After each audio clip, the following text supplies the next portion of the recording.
Mrs. Lee, might as well. I'm walking through a ghost town, y'all ain't playing my sounds. Don't tell me to calm down, don't tell me to calm down. Only time I go backwards is when I wanna moonwalk. Don't test me, my mood's wrong, don't test me, my mood's wrong. We are who we say that we are. You were lost in the stars, and it's all from the start. Never running no pace, never on the right page. But we still read that book, and we still run that race. Mississippi Racer riding out, no shortcuts, no time for that. Mississippi Racer riding out, till the wheels fall off, I'm driving that. Mississippi Racer riding out, we'll stop burning, strike the match. Mississippi Racer riding out, red light, green light, red light, good night. Red light, green light, red light, good night. Red light, green light, red light, good night. Red light, green light, red light, good night. Red light, green light, red light, good night. Time to chill, don't sweat it. Good morning. Good morning. I am solo right now. I should be joined shortly by Mo. Chris will not be in today. Take a second. Send a prayer to him and his family. It's going through a tough time. But hey, listen, it's Coffee and Sports. It's the morning show. We are here, presented by Wire to Wire Network, and we got a lot to get into today. We got a ton to talk about after this weekend. And it's not just going to be all football, right? It's not going to be just all football. We obviously had a crazy NFL Sunday yesterday. We'll talk about that.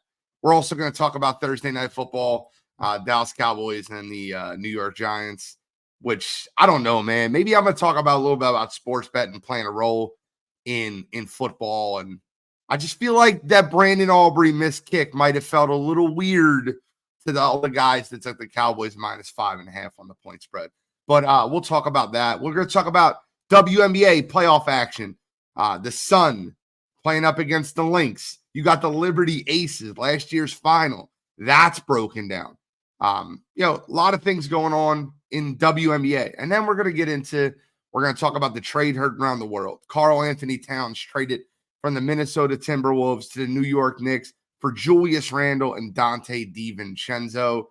And then we got baseball action. We got baseball to talk about. Look, I'm going to make this very simple. I know this is probably copyright. I don't really care because I'm playing it. And I'm gonna start y'all getting into some baseball talk with a song us in Philadelphia 100% know. Look, I'm going to make this very simple. I know this is probably copyright. I don't really care because I'm playing it. And here we go. I'm going to get rolling.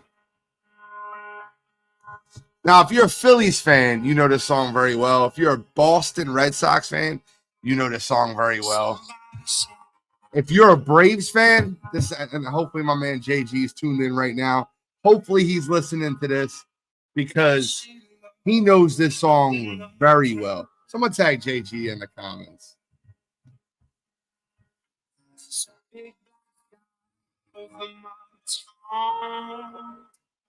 Philadelphia Phillies run the playoffs. Are y'all ready for a red October?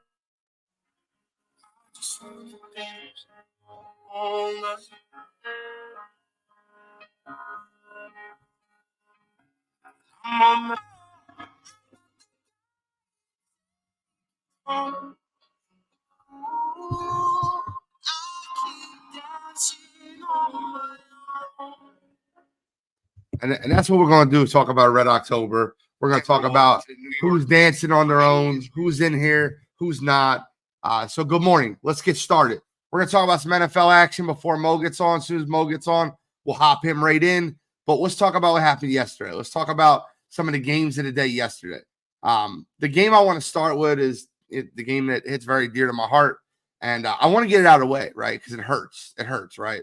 Watching that game yesterday was very bothersome. And that's the Tampa Bay Buccaneers absolutely smashing the Philadelphia Eagles 33-16 down in Tampa. A lot of quit that looked like that was in that Philadelphia Eagles team. 11 missed tackles. Jalen Hurts, another big turnover. The offense never got off the ground. They sputtered to start the game. No wide receivers. A.J. Brown out.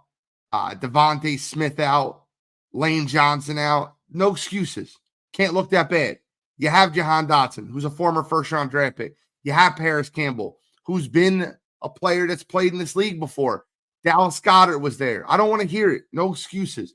The Philadelphia Eagles looked terrible yesterday, and the Tampa Bay Buccaneers absolutely brought it to him. But what I thought was very interesting was, if you heard on the broadcast, Tom Brady and Baker Mayfield had like a little beef, a little issue. I don't know if you heard this in the broadcast. If you didn't catch it, that's okay. Coffee and Sports will catch you up. It was a comment that was made about Baker Mayfield in an interview in the offseason, which he said, they brought me in here. They told me to play my brand of football. They said things were very intense, and they wanted us to start having fun. It was intense. It was, people were walking on eggshells in the organization, and there was an intensity that players were no longer having fun. Baker Mayfield said that immediately following Tom Brady's departure, and people start asking Tom, like, what was that about? Like, talking about eggshells. And I'm going to get the exact comments real quick. I'll pull them up for you.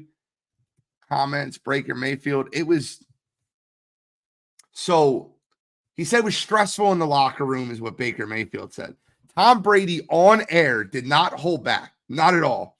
He said, I thought a stressful environment was not having Super Bowl rings. So there was a mindset of a champion, and I took to work every day. This wasn't daycare. If I wanted to have fun, I would have went to Disneyland with my kids. That was a soundbite. Now the comment from Baker was the building was a little bit different with Tom in there. Obviously, playing wise, Tom is different. He has everybody dialed in, high-strung environment. So I think everybody was pretty stressed out. They wanted me to come in, be myself, bring the joy back to football for the guys who weren't having as much fun. I would love to hear your thoughts on that comment specifically. I would love to hear what you guys think. Do you agree with Baker? Sometimes you got to be relaxed. The environment was tense. People were not having fun. Or do you agree with Tom? Fun's not winning Super Bowls. I thought stressful was not winning Super Bowls. Him having the mind of a champion. Now, I will say this. If you have followed everything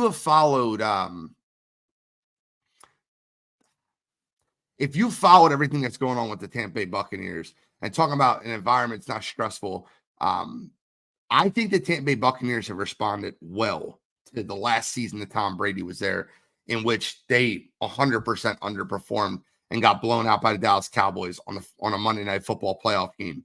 But if you're following the environment of Tom Brady's start for Fox Sports, he has been awful, putrid. He is nervous, and I get it. You can be nervous calling a football game. I understand that, but it's now week 4, Tom. You got to pick it up. They gave him a lot of money, and he is very tough to listen to on the broadcast. He's not a natural like Tony Romo was. I'm assuming that he'll put in the time and the work that he's put into for, like as an NFL quarterback, is one of the greatest quarterbacks of all time. I'm assuming that he's going to put in that work and that time to be one of the greatest quarterbacks of all time at being an announcer. But right now, listen to him call Bucs games is brutal. It's very, very tough to do that. So there was that game. Tampa Bay Buccaneers absolutely destroy the Philadelphia Eagles. Talk about the NFC South. Let's stay there. The New Orleans Saints, Atlanta Falcons. This was a game that I felt like the Atlanta Falcons had dominated the majority of the game. And then right at the end, the New Orleans Saints took the lead late with a touchdown by Alvin Kamara after a big play. And the Falcons, less than a minute, Kirk Cousins took that team down the field and got them in position for a Younghoe Koo field goal.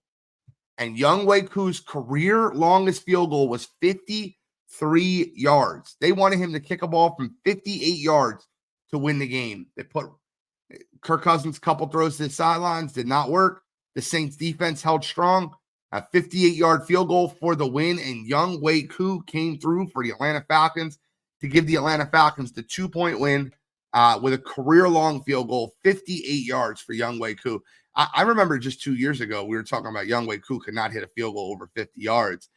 He's definitely added some strength to that leg, and great job for Younghoe Koo and the Atlanta Falcons. They're now 2-2, as well as the Saints are now 2-2, losing 2 straight after winning the first 2 games of the season. We move to the Los Angeles Rams versus the Chicago Bears. The Bears won this game 24-18. Now, if you were waiting for your Caleb Williams breakout game, this was not it. But what did happen is that Chicago Bears offensive line played a much better game. And the run game got started. They ran the ball 28 times for 131 yards. And if you take out the 5 carries, the 5 scrambles for Caleb Williams and the quarterback sneaks, they ran the ball 23 times for 119 yards, almost 5 yards per carry. That is what the Chicago Bears need to do. DeAndre Swift had himself a day. 23 touches, 165 yards on the ground. And that Chicago defense absolutely made it tough for anybody on the Rams to get off. The Rams ran the ball 26 times, 119 yards for a touchdown, about 4.5 yards a carry. But Matt Stafford had issues in the pocket all day, throwing a big interception late in that football game to give the Chicago Bears the 6-point victory. So the Bears won that game 24-18. Interesting game. Going to move on. Vikings-Packers. Vikings-Packers, the return of Jordan Love. I wish I would have started Jordan Love on my fantasy squad this week. I didn't. Jordan Love, I started Aaron Rodgers, which was a mistake. So anybody out there in fantasy land, y'all can tell me I made a huge mistake. A little bit of ring rust early for Jordan Love, coming back from the injury. But, Packers fans, you fear not, because after a missed field goal, an interception, a missed field goal, an interception, a turnover on downs, a punt, the Packers were down 28-0. And Sam Darnold, a.k.a. Steve Young, was looking incredible, 28-0. But it was a tale of 2 halves, because touchdown for the Green Bay Packers that end the half got them to 28-7. The second half, Sam Darnold is human, throws the interception. Packers drive down the field, get stopped on 4th down. Then touchdown. And, they're right back in the game. It's 28-22. The Vikings ended up making it a 31-22 game, put it within 9 points, and then back-to-back turnovers really kind of doomed in the Packers. They did score a late touchdown to get the game to 31-29, but they could not recover the onside kick. The Minnesota Vikings win this game 31-29, remain undefeated. They're one of the only undefeated teams left. They're 4-0. What's up, brother? How you feeling? Good morning, Linda. Good morning. What's happening? But Vikings remaining one of the only undefeated teams left. 31-29 victory in Green Bay. So winning a huge division game on the road. Jordan Love was 32 of 54. That's crazy asking him to come back and throw the ball 54 times. But when you're down 28-0, you really don't have many choices. Then you have the Colts-Steelers. This was another game where I felt like the Colts offense looked better. Anthony Richardson went down with an injury. I'm sorry. I hope he feels better. He was 3 for 4 for 71 yards. But the Colts offense looked better this week. And as a whole, Jonathan Taylor on the ground, he left the game with an injury. Joe Flacco came in for Anthony Richardson, threw a couple touchdown passes, had a 105 quarterback rating. Michael Pittman Jr. had his 9 targets, over 100 yards. Great game for him. The Colts got out to an early lead. And, this was the game that was on the other TV where I was watching the Eagles game. And it was touchdown, first 2 drives, 17-0 Indianapolis after a field goal. And the Steelers really didn't get any offense going to the second half, where Justin Fields had one of the worst fumbles you will ever watch. I don't, you'll see on the low lights. It's not a highlight. It's a low light. You'll see on the low lights after the game where Justin Fields absolutely struggled. Man, he dropped back, ran, fell on the ground, fumbled the ball without being touched. Went to go pick it up. Colt Spire hit him. Ball popped out. It was one of the worst fumbles you will watch. And I don't know what it is about the Lucas Oil Stadium, But two of the worst turnovers I've seen all year have been in this building. Last week, Anthony Richardson throws one of the worst interceptions you'll ever see a professional quarterback throw. This week, you have Justin Fields fumbling the ball and absolutely, almost coughing away the game for the Steelers. But the Steelers did come back. They did get right back in this game. Credit to Joe Flacco and the Colts, because every time the Steelers would answer, they would answer right back. So down 17-3, the Colts miss a field goal to go up 3 scores. The Steelers come right down the field, score a touchdown. Well, how does Joe Flacco answer that? He scores a touchdown right back. And the Steelers go down, score a touchdown, making it a one-possession game again. Just need the Steelers defense to get a stop, get them an opportunity. Well, the Colts go down the field, they kick a field goal, 10-play, 54-yard drive, over 5 minutes of clock. They go up 10 points again. Steelers go right down the field, score a touchdown again, but they ran out of time. Turnover on downs late in this game as the Steelers try to, put together a miracle to get in field goal range. Losing this game 27-24. The Steelers lose their first game of the season, drop to 3-1. The Colts come back to relevancy at 2-2. So that game was a fun game to watch. A comeback that almost happened for the Colts. But, comeback that almost happened for the Steelers, but the Colts prevail. Now, one of the uglier games of the day, one of the uglier games that you will ever watch, the New York Jets hosted the Denver Broncos. And if you remember, this game was played last year, and Nathaniel Hackett was the Nathaniel Hackett revenge game because of comments that Sean Payton had made about Nathaniel Hackett as an offensive coordinator or as a coach. He said it was one of the worst coaching jobs he had ever seen. The Jets went into Denver and really beat up the Denver Broncos. Well, the Denver Broncos, with a rookie quarterback, kind of returned the favor yesterday. Their defense was excellent. Aaron Rodgers looked terrible. He was sacked 5 times. It looked like he didn't want to get hurt. Their running game couldn't get off the ground. Breece Hall, star running back, 10 carries for 4 yards. Bo Nix finished the game for the Denver Broncos with only 60 passing yards. He had -7 at the half.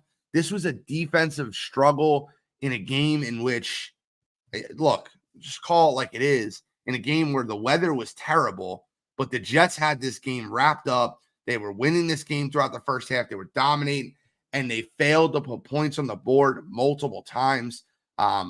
Huge fumble by Garrett Wilson on what probably would have been a touchdown. Had a huge break, fumbled the ball from behind. Then they punt the ball. It was a punt fest. Then the Broncos fumble the ball. The Jets have 1st and goal on the 1-yard line. They can't punch it in. 2 failed runs in a row, an incomplete pass, a false start led to a field goal and then it was a punt fest again before the Jets got a field goal before the half. This was an ugly football game. My friend Adrian is a huge Jets fan. He had that game on the iPad. We were watching that game also. We had a bunch of TVs where we were at yesterday. You guys ever wonder how I watch so many football games? I have the All-22 package to begin with. And then on top of the All-22 package, I have a good barometer of 2 TVs and an iPad set up everywhere I'm at. So I could watch 3 full games or 2 games in Red Zone at the same time.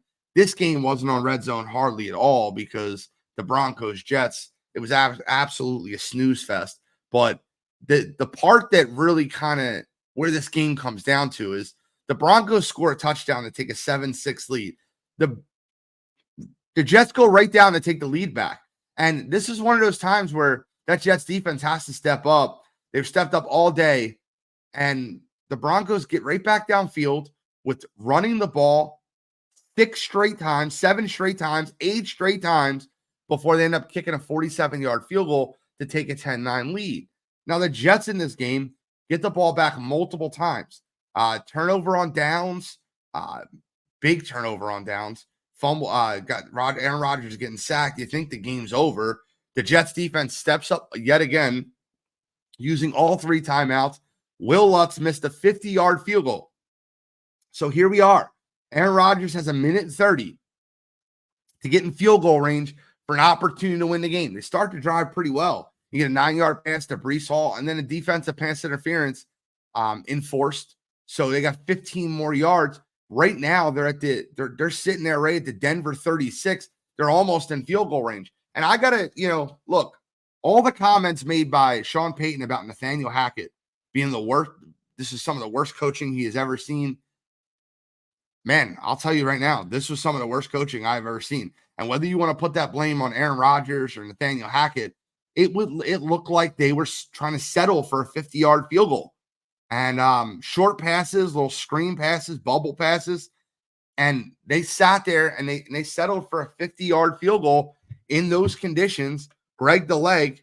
And, with 47 seconds left on the clock, Greg Zuerlein missed the kick wide right. And the Jets end up losing that football game, falling to 2-2. The Broncos win their second straight on the road, improving to 2-2.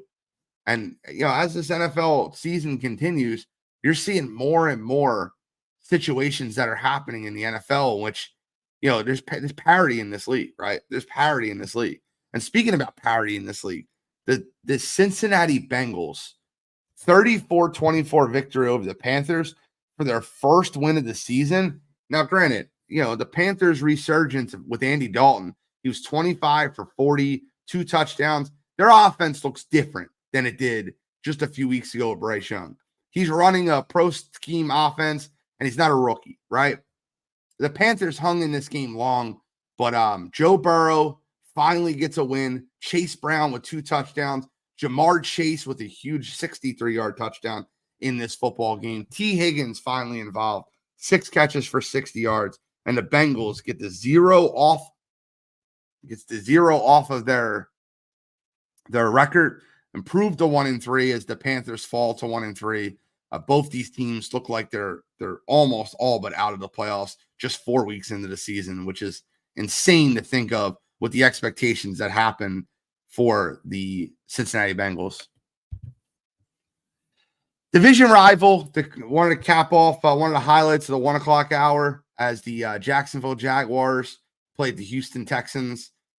This was a game in which Jacksonville was dominating, and this is like the story of Jacksonville. Outside of one game this year, they were winning majority of their football games. You want to talk about a team like the Panthers we talked about 2 weeks, they didn't have a lead, right? They didn't have a lead in the season. Well, the Jaguars, it's totally different. They've been winning longer than they've been losing in the 3 weeks they played football this year. And another game in which the Jacksonville Jaguars, they get a 20-17 lead in the fourth quarter or in the third quarter. And, you take the lead and it's almost like their offense just went into shell shock. They're up 20-17. They have the ball. They have a 9-play, 87-yard drive. They get 1st and goal at the 4-yard line. The game is over if you punch the ball in. Tank Bigsby, 2-yard run. Tank Bigsby, 1-yard run. 3rd and goal, incomplete pass that hit Gabe Davis directly in the face. I mean, it was a perfectly thrown ball to the back of the end zone, hit Gabe Davis right in the face. And then they run a quarterback draw on 4th and goal at the 1-yard line. That was so, I don't know, man. I'm sitting at home. I knew what they were running. It was very, very obvious. It leaves you with very little options, and they get stuck. So instead of going up 6, and even if the Texans score a touchdown, you only need a field goal to get back in this game. They end up coming away with nothing. Now, the Texans eventually score a touchdown late in this game. CJ Stroud was clutch down the stretch. Ends up scoring a touchdown, 2nd and goal to Dare Goombawale. Great pass to the corner. And the Texans take a 24-20 lead. And that's all she wrote. Because when the Jaguars have a fourth quarter deficit, you can pretty much count them out of a football game. I don't know how many fourth quarter comebacks Trevor Lawrence has, but Doug Peterson, Press Taylor, Trevor Lawrence, someone's got to answer this. And when Doug Peterson was asked about the play calling afterwards, hey, Doug, are you thinking about taking over play calling for Press Taylor? And he goes, the play callers are doing a great job. We can't make the plays for them. It seemed like a shot at this young quarterback. And if that's a shot at your young quarterback, there's got to be turmoil in Jacksonville. Doug Peterson's got to be on the hottest of hot seats. They're 0-4 this year. I would not be surprised if he was not coaching next week and if Jacksonville fired their head coach this week. The Jaguars been a huge disappointment, and you just paid Trevor Lawrence all that money, so you have to, you can't bench him, right? If they bench him and go to Mac Jones, that'll be one of the worst contract situations ever. And now, just to be clear, Trevor Lawrence's numbers this year have not been awful, but when you are the highest paid quarterback in the NFL, you have a responsibility to win football games. And let's just call a spade. The Jacksonville Jaguars are not winning football games, and Trevor Lawrence is not playing like the highest paid quarterback in the NFL. I don't think he's playing terrible, but he's definitely not playing good or great. And you can't have average quarterback play when your number one wide receiver is Brian Thomas and Christian Kirk. You can't have average quarterback play when your defense is getting gashed in fourth quarters, and Nico Collins is recording 12 receptions for 151 yards. You can't have average quarterback play when you're 0-4. And the Jacksonville Jaguars are now 0-4. Something's got to change over there in Jacksonville. But it doesn't look like they'll be playing in the playoffs anytime soon this year. Losing on the road 3 times this year to Houston, Miami, and Buffalo, and then losing a home game to the Cleveland Browns. 3 out of the 4 games outside of Buffalo and Monday Night Football, 3 out of the 4 games, the Jacksonville Jaguars absolutely should have won the football game. They had control of the game. They were winning the game late, and they just couldn't move the football. Bring you back to week 1 versus the Miami Dolphins. They win the game. Travis Etienne is running into the end zone for a game-winning touchdown, essentially, and he fumbles the ball. Next play, Tyreek Hill, 80 yards for a touchdown. And then they run the ball 7 straight times with then an incomplete pass and a sack, and Tua gets them right in field goal range to win the football game. It seems like poor coaching. It seems like poor quarterback play. And gotta say what we gotta say about the Jacksonville Jaguars, that something needs to change. 4:00 games started off with a blowout, and the 49ers absolutely. I was trying to save the 49ers for Mo. I don't know. Hopefully everything's okay with them, but 30-13 win for the San Francisco 49ers. 30-13 win for the 49ers, but their defense looked great. Brock Purdy, once again, scrambled around. One of the most underrated parts of this kid's game is his playmaking, and he scrambled around. Jawan Jennings ended up being their leading receiver. Deebo Samuel was back. Brandon Ayuk was back. George Kittle was back. Jordan Mason was running wild. This 49ers team finally looked like the 49ers team that we all envisioned them to be. And they did a number on the New England Patriots as far as defensively shutting down Jacoby Brissett and that offense. They ran the ball for less than 3 yards per carry to the running backs. It was a tough game to watch if you're a New England Patriots fan. Now, I will say this. The New England Patriots battled in this football game. Battled. But, and give credit where credit's due. Jabril Peppers was all over the place. Christian Gonzalez is a hell of a cornerback. That team is going to put together a lot of football games this year, and they're going to be a tough out for a lot of teams. But the 49ers handled this one decisively, 30-13 with a win over the New England Patriots. Only 4 more games to cover, but I'm skipping one intentionally. The Raiders beat the Browns. Let's talk about Raiders-Browns, guys. Raiders-Browns was a tough game to watch as a whole, right? This has been like back-to-back weeks for the Browns. Deshaun Watson comes out first drive of the game, touchdown 7-0. All of a sudden, the Browns are looking great. Deshaun Watson's looking good. The game script, and what I attribute that first drive to is a lot of people don't know. If you're listening at home, you don't fully understand this. Normally, the first 15 to 20 plays are scripted and practiced during the week. First 15 to 20 plays are scripted and practiced during the week. For those first 15 to 20 plays, the Browns look really, really good. Now, as the game gets, and like I said, first drive of the game, 15 plays, 70 yards, and a touchdown. Deshaun Watson to backup tight end, a White Hart, 7-0. The defense, 3 and out. It looked like this game could be a blowout. Browns go up 10-0. But those Raiders, they're pesky. They're a team that's going to give their all year. And Gardner Minshew is one of those quarterbacks that just you can never count him out of a football game. They respond with a touchdown. The Browns go 3 and out. They respond to tie the game at 10.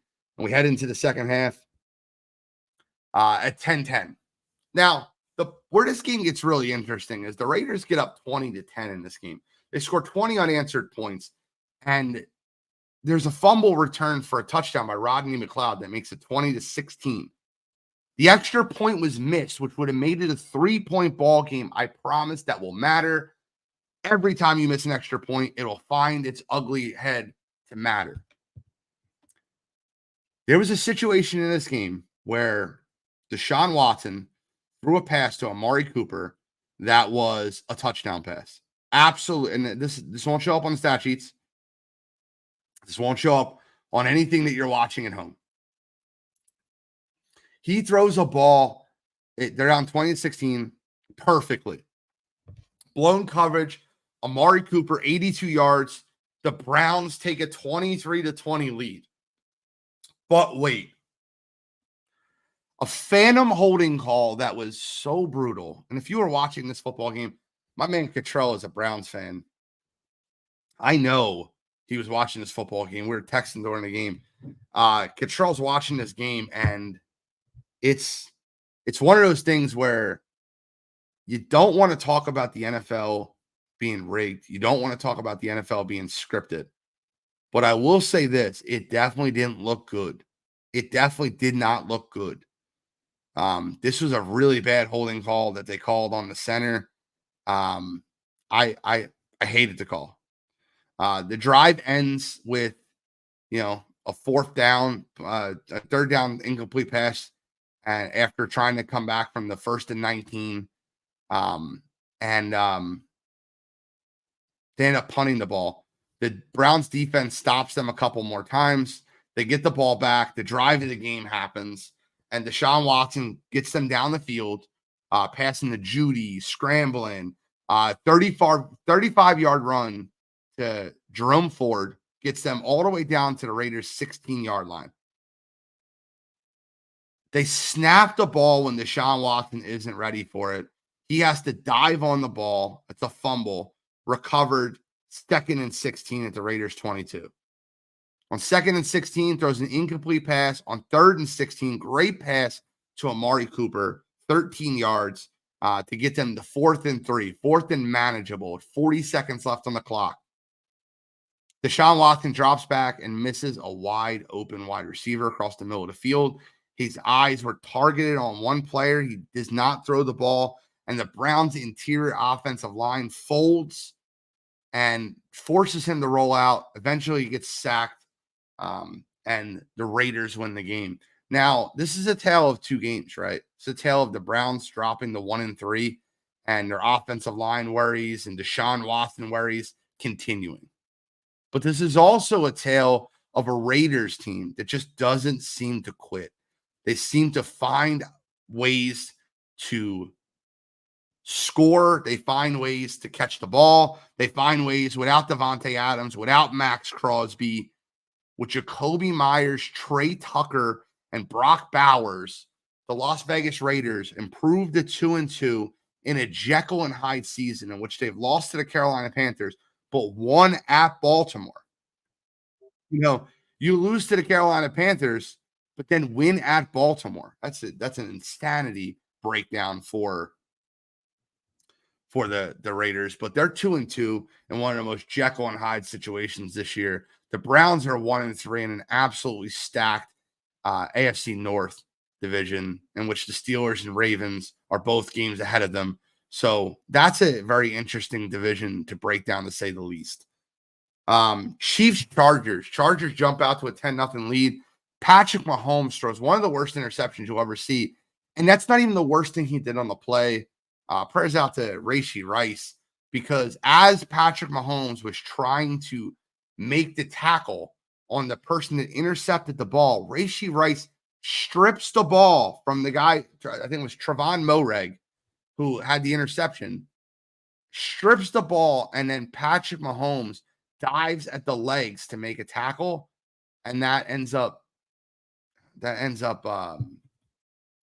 injuring Rashee Rice, which most people fear to be a season-ending torn ACL. Absolutely not the worst case scenario for the Kansas City Chiefs, your number one wide receiver, who hustles right back into the play to strip the ball, get the fumble for the Kansas City Chiefs, ends up tearing his ACL by his starting quarterback. That's gotta hurt. That's a really tough one to stomach for the Kansas City Chiefs. Gotta give prayers out to Rashee Rice. Hopefully it's not as bad as we all seem it to be, but all reports indicate that it will be a torn ACL that will end Rashee Rice's season. Unfortunately, Rashee Rice and the Kansas City Chiefs will they come back and win the football game and they stay undefeated. Patrick Mahomes finds ways to get things done. All the talk of Travis Kelce being washed, I think he heard it. He had 7 catches for 89 yards, led Chiefs receivers. Kareem Hunt, the lead back, after Carson Steele fumbled his first snap. Kareem Hunt, the lead back, 14 carries for 69 yards. He also caught a couple balls out of the backfield. Kareem Hunt's return to the Kansas City Chiefs as the Chiefs win 17-10. Give credit where credit's due. That Chiefs defense was very good in the second half. They went down 10-0, and they did a great job of dominating the rest of that football game. I want to read you after it's 10-0, after they kicked the field goal to go up. And by the way, the field goal was after a 4-play negative 12-yard drive for the Chargers, because it was off of an interception for Patrick Mahomes. So let's just be that's a little wild, but negative 12-yard drive for the after going down 7-0. This is the Chargers' next 10 possessions. Punt, 3 yards, 9 yards, punt, 3 and out, 0 yards, punt, 3 plays, negative 13 yards, punt, 6 plays, 33 yards, missed field goal. And then late in the game, 14 plays, 67 yards, turnover on downs, going for it on 4th and goal, or 4th and 1 from the Chiefs 3, incomplete pass to Hayden Hurst. Then 3 and out, then 5 plays, 11 yards to end the game on a 4th and 15. Couldn't stop the Chiefs. They punted the ball to them, and Patrick Mahomes gets them a first down with a pass to Xavier Worthy on 3rd and 6, and then 3 straight kneels ended the game for the Kansas City Chiefs, as the Chiefs improved to 4-0, remaining one of the only unbeaten teams left. Looks like the Chiefs, Seahawks, and Minnesota Vikings might be missing one. I know the Bills lost, the Steelers lost. I believe they're the only remaining undefeated teams left. Want to move over to a game that I was dead wrong on. I seen this game the wrong way, and Jaden Daniels is looking like a superstar. The Cliff Kingsbury revenge game for the Washington Commanders. They go into Arizona and absolutely pummel the Arizona Cardinals. Kyler Murray started the first drive of the game, looked incredible. 7 for 7 for a touchdown to Marvin Harrison Jr. The connection looked perfect. Marvin Harrison had 3 receptions and a touchdown on the first drive. Kyler Murray was 7 for 7 on the first drive. After that drive, Kyler Murray was 9 for 15 for the rest of the game for 101 yards. They couldn't run the ball. The Washington Commanders consistently kept moving the ball. Jaden Daniels has the highest completion percentage in the NFL, and not only in the NFL now, of all time, in the history of the NFL. Jaden Daniels has the highest completion percentage through 4 weeks in the history of football. Brian Robinson Jr., Jeremy McNichols, and Jaden Daniels, they had 4 rushing touchdowns in this game. They carried the ball 37 times for 216 yards, running the ball 5.8 yards a carry. Absolutely dominant performance with the Washington Commanders offensive line and defense. The Commanders win this game 42-14. And if there was a more dominant game than the Philadelphia Eagles getting dominated by the Buccaneers in the early 2 windows, it was this game, 42-14 Washington Commanders. But I don't think any of those games were the most dominant game of the night. And I know that the score does not indicate that it was the most dominant game of the night, but the Baltimore Ravens, never in jeopardy, absolutely pummel the Buffalo Bills. It started with a first drive punt from the Bills, touchdown. Second drive field goal by the Bills, touchdown. Third drive punt by the Bills, touchdown. And before you wake up, it's 21-3 Ravens, who are one of the best front-running teams in all of football. Absolutely dominated. The first play of the Ravens drive offensively was an 87-yard touchdown run from Derrick Henry. To have a guy that's that fast, that can move, that's that big, that can move that fast, seems like a cheat code. The Baltimore Ravens dominated this football game, start to finish. Their defense looked great. Kyle Hamilton and Roquan Smith were everywhere. If you got the chance to watch that Sunday Night Football game, you got to watch two of the best defensive players you will watch in the NFL.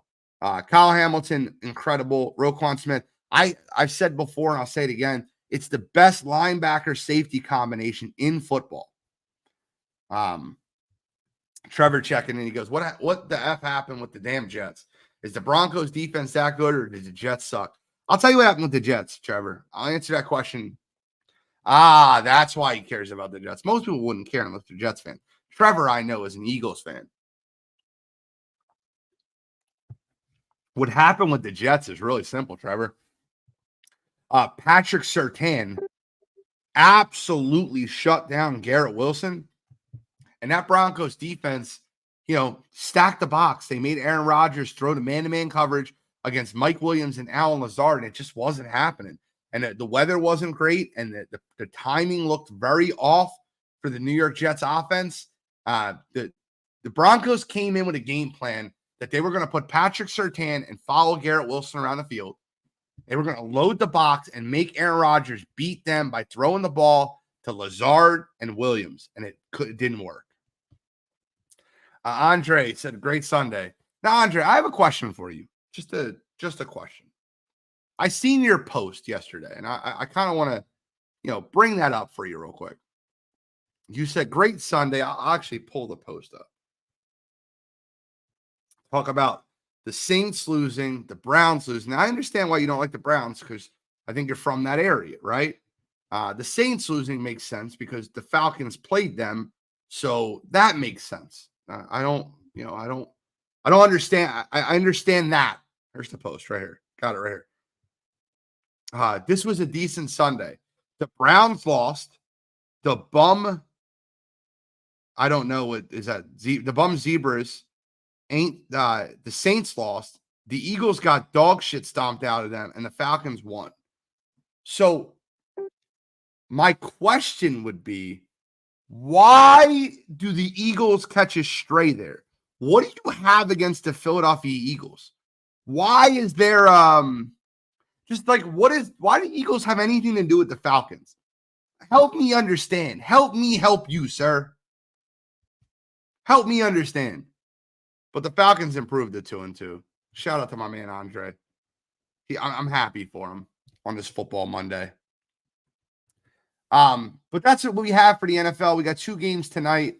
One more unbeaten team with the Seattle Seahawks playing against the Detroit Lions, a doubleheader Monday Night Football. Lions are a 4-point favorite in this game. I think the Lions absolutely stomp the Seahawks tonight. I would lay the 4 points. I wouldn't even worry about it. But the Dolphins Titans, this game looks like a toilet bowl. You tell me how the Dolphins are 2.5-point favorites after playing a game at Seattle and looking awful. And I'll tell you, did you watch the Titans play football last week? Will Levis had some of the worst turnovers you will ever see. 4 touchdowns, 5 interceptions. Brian Callahan does not seem to have a grasp or a connection with his young quarterback. And that game looks like it'll be an absolute toilet bowl. I feel bad for my man Chris, because if he's got to watch his Dolphins team run down the toilet. But if they're going to get a win, this has got to be the week. Will Levis and the Titans come to town. They're 0-3. So 2 games tonight. But as I told you, not all NFL. If you're tuning in still, we got a lot to get into. Today we got an MLB playoff game. but it's not really a playoff game, right? This is the worst scenario for today. It could have been a lot better if certain things happened. Today, the Mets play the Braves in game one. And they're a doubleheader. They play in Atlanta. And the only way either team does not make the playoffs is if they get swept in the game. But here's the fun part, right? So the Braves, and they have to play a playoff game tomorrow, right? So the MLB playoffs start tomorrow. So, like, whatever the situation is, they got to travel to Milwaukee or San Diego and start a game tomorrow. So they have a doubleheader today, and then obviously you got to throw out your guns to win the game. First game is basically number 2 pitchers. Spencer Schwellenbach versus Tyler McGill for the Mets. The team that wins game 1, and I mean this when I say this, you should put your entire life savings on the team that loses game 1 to win game 2. Because what the Braves are going to do is, say the Braves win game 1. Chris Sale is not pitching. He's going to pitch tomorrow. They're not going to use him. They're already in the playoffs. It would not change seeding. So the Braves are going to throw out all their backups if they win game 1. For the Mets to throw their ace, which would be Severino, versus the Braves backups, so the Mets should ride in this game. It should be an easy situation for the Mets to win game 2.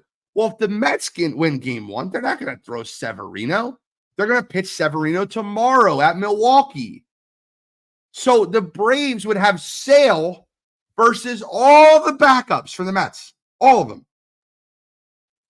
Guys, watch who wins game 1 and then throw a bet in on game 2 on the loser of game 1 and win money.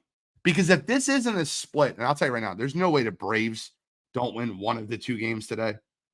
But the one team I can see, the Mets metting, like it's the Mets thing, they just collapse at the end of the season. I don't know what it is with them. But if the Mets find a way to lose game 2 with their ace versus all the Braves backups, this might be worse than 7 games with 17 to play. This might be worse than that. This might be worse than the collapse that they had 2 years ago. They had a 10-game lead in the division going into September and lost it. Might be worse. The Mets might met. But the Arizona Diamondbacks, thankfully, are sitting at home and hopefully can stay at home, because I want no parts of that team. That team, I'm a Phillies fan if you didn't know. That team scares the hell out of me. I don't want to play them again. They beat us last year in the NLCS. I'm scared of them. I'll be very honest. They scare me. They have our number. I would love the Phillies to get the Brewers in the second round. I don't care if the Mets are metting. I would hate to see the Mets win a game today and then win a series versus the Brewers and then play the Phillies, a team they know very well. I would love to see the Brewers. That's who I would want to see. Brewers coming off winning a 3-game series at home, coming to Philadelphia, coming into bank in an environment I don't think they're ready for. I don't think the Brewers are ready for. So it is a playoff game today. It is a game in which, neither team can lose both. But if either team gets swept today, the Arizona Diamondbacks will make the playoffs. But it's not looking good. It's not looking good for if you're an Arizona Diamondbacks fan. But I guess that's why they play the games. I don't see a reason. I don't see a way for the Braves to lose that game. Let's talk about the first round matchups that we're looking at. The Detroit Tigers, a team that absolutely fought to get back into the playoffs, is going to go pitch against the Houston Astros in Houston. Now, the game that they have to win, right? This is 100% have to win. This game is tomorrow afternoon, 2:30. Tarik Skubal, their all-world ace pitcher, probably going to win the American League Cy Young, 18-4 with a 2.39 ERA, a .92 whip, is pitching against Framber Valdez for the Houston Astros. The Tigers have to win that game and then try to find a way to get a game from Houston in game 2 or 3. But if the Tigers lose game 1, they might as well just take the flight home. Don't even play game 2. Because there's zero chance they're coming back to win after Framber, after winning on the road versus Framber. They can't do that. They have to win on the road versus Framber with Tariq Skubal. If they do not, they will absolutely lose this game. Now, what I will say is there's tickets as low as $18 to this game. Shame on you, Houston fans. Shame on you. That could never be Red October. That could never be Red October. The Kansas City Royals, one of our beautiful surprises this year, will go into Baltimore and take on Corbin Burns and the Baltimore Orioles. I think it is a Baltimore series. I think it's a pretty easy series to break down as a whole. I think Baltimore wins this series. I think they win it in 2. Kansas City's done a great job of competing this year, but Baltimore's just better everywhere. Give Kansas City their credit with Bobby Witt Jr., but the Baltimore Orioles should win this series. And then for your nightcaps, you have the New York Mets traveling to the Milwaukee Brewers. Yes, I'm already putting the New York Mets in the playoffs. They can't met today. If they met today, that's crazy. But I'll put them against the Brewers, and I think the Brewers win that series. And then the Atlanta Braves go to San Diego to take on one of the hottest teams in sports. I think the San Diego Padres win this game. I think you might be looking at 2022 NLCS of the Phillies Padres again, because the Padres are on fire recently. Outside losing a couple of games to the Dodgers that crushed their division hopes, they won 93 games when they were around 500. They're around 580 games into the season. Their last 100 games, they played 24 games above 500. So giving them all the credit in the world. No, he's not going to get Cy Young, and he's not getting boned. Chris Sale is going to get Cy Young, and it's because he pitched better. like let's call it like it is. Like I love Wheeler. I'm a Phillies fan. I hate the Braves, but Chris Sale is going to get Cy Young because he pitched better. And then we're going to wrap up with WNBA talk. Over the weekend, Caitlin Clark was sent home from action by the Connecticut Sun. Connecticut plays great team defense. They're a team that I see going to WNBA finals. They're playing against the Lynx, Alyssa Thomas, Dejanay Carrington. They have Marina Mabry. By the way, talk about a trade that really helped the Connecticut Sun. Marina Mabry going from the Chicago Sky to Connecticut Sun has to be the most not talked about trade this season in WNBA, because she has been on fire from 3. She was 6 of 11 last night in a 3-point victory over the Minnesota Lynx. Marina Mabry, Dejanay Carrington, Alyssa Thomas, and let's just not skip over Dewana Bonner because she's a great player herself. The Connecticut Sun are deep, and as much as I love what Napheesa Collier's done for the Minnesota Lynx this year, I don't think she has enough. I don't think they have enough dogs. I don't think they have enough dogs. They do have Kayla McBride, former Notre Dame. I've followed her career for a long time, but I don't think Minnesota has enough to be able to overcome that Connecticut Sun defense. These are 2 of the best defensive teams in WNBA. In fact, their fourth quarter was 16-8. Minnesota held a 5-point lead going into the fourth quarter, and Connecticut put the clamps on. 16-8 in the fourth quarter. Great work for the Connecticut Sun to get their win.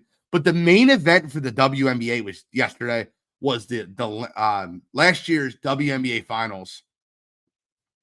The Aces versus the Liberty in New York. And you got the 2 best players in the WNBA, Breanna Stewart and A'ja Wilson.